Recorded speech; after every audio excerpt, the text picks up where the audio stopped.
तो अस्सलाम वालेकुम, आदाब।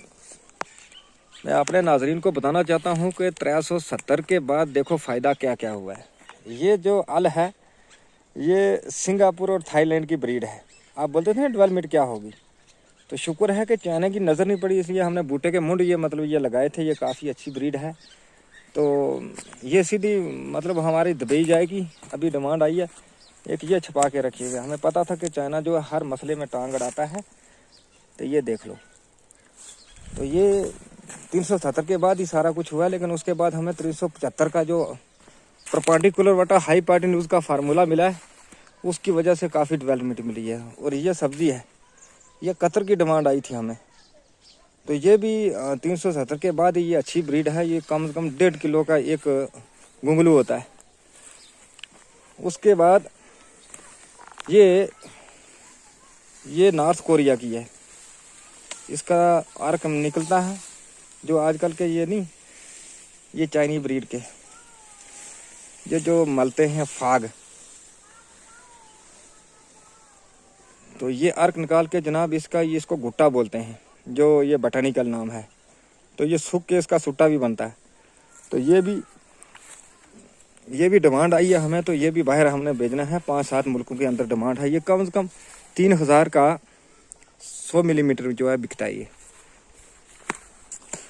उसके बाद मैं और भी बताना चाहता हूँ आपको कि आप बोलते थे ना 370 की क्या तरक्की है, क्या डेवलपमेंट है, तो मैं बताना चाहता हूँ ये दरख्त है, ये 370 के बाद ये कम अज़ कम भी 2-3 साल के अंदर ये इतना बड़ा हुआ है, शहतूत है।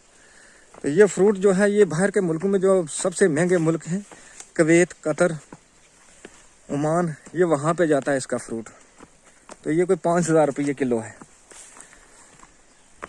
तो उसके बाद मैं एग्रीकल्चर के लिए भी बताना चाहता हूँ कि एग्रीकल्चर में जो डेवलपमेंट हुई है, एग्रीकल्चर में इतनी बड़ी डेवलपमेंट हुई है कि ये जो मक है इसकी ब्रीड, ये इसकी ब्रीड जो है ये इटली से मंगवाई है, और एक एक टांडे के साथ 4-4 खुमें लगी हैं। मैं बताना चाहता हूँ आपको, आप हैरान हो जाओगे, आप यकीन नहीं मानोगे।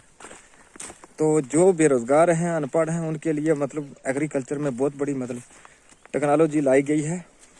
मैं टांडा आपको उठा के बताता हूँ जहाँ पर 6-6 खुमें लगी हुई हैं। ओहो, गड्डी चल गई।